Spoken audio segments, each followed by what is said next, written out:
ଜଗାରେ ଗୋଟେ କଥା ଜାଣିଛୁ?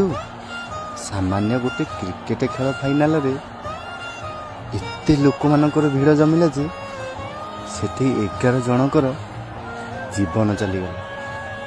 ଆରେ ଜଗା, ତୋର ତ ରଥଯାତ୍ରା ଆସୁଛି, ଲୋକମାନେ ଦେଖିଦିଅନ୍ତୁ ତୋ ରଥଯାତ୍ରାରେ କେତେ ଭିଡ଼ ହୁଏ।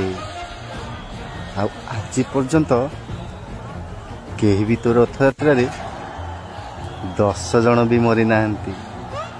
ଏରେ ଜଗା, ମୁଁ ଜାଣିଛି ତୁ ସ୍ୱାମୀକି ଘଣ୍ଟ ଘୋଡ଼େଇ ରଖିଛୁ। ଜୟ ଜଗନ୍ନାଥ।